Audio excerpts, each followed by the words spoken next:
If you don't fight for what you want, then don't cry for what you lost. जय श्री कृष्ण।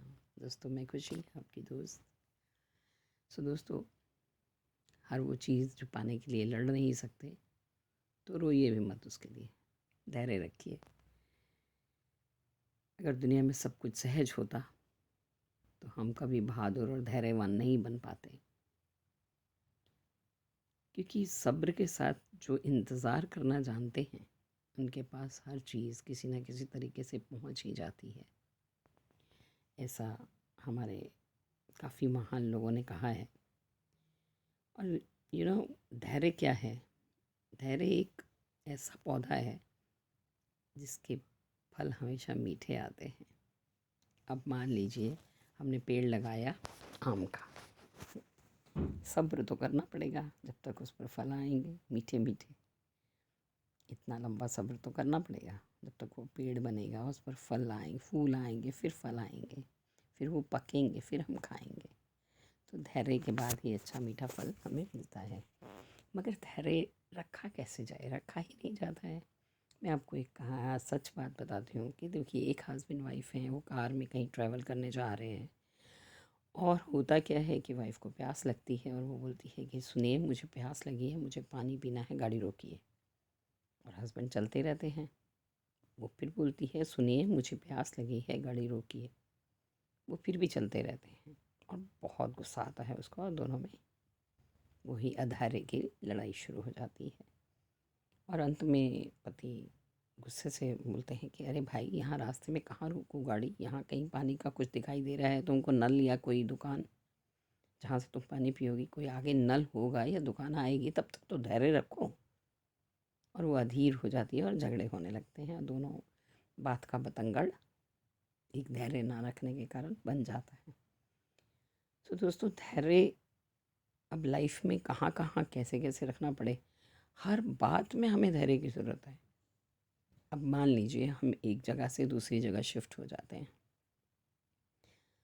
भगवान ना करे हमें अपना घर छोड़ना पड़ता है और कहीं दूसरे घर में शिफ्ट होना पड़ता है और उन लोगों के साथ रहना पड़ता है। तो आप क्या करेंगे?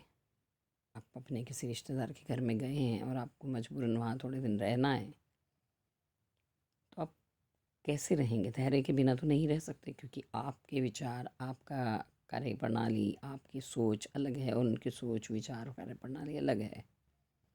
तो कैसे कटेगा समय? धैर्य से। लेकिन धैर्य कैसे आएगा अगर आप ऐसा सोचेंगे, अरे ये क्या हो रहा है, क्यों हो रहा है, अधीर हो जाएंगे, तो आप एक दिन भी काटना मुश्किल है आपके लिए।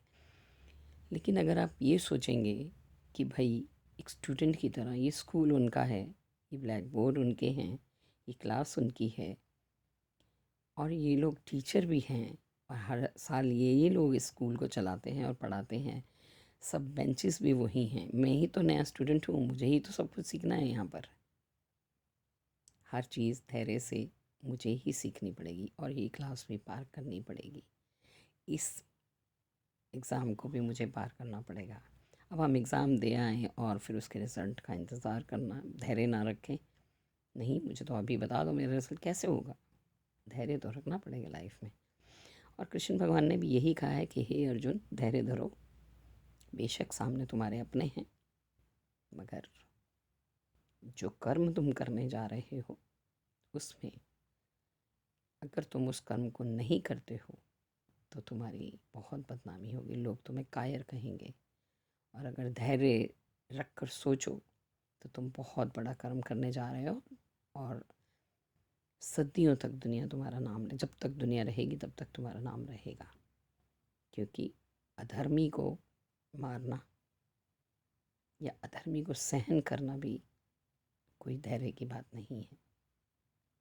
दोस्तों, धैर्य रखिए, कोई बात नहीं, जीवन तो कट ही जाएगा, अच्छा ही कटेगा। आशा करती हूँ आपको पसंद आएगा ये गीता का ज्ञान, और लाइक करेंगे, सब्सक्राइब करेंगे, शेयर करेंगे। Thank you, bye bye, love you all, जय श्री कृष्णा।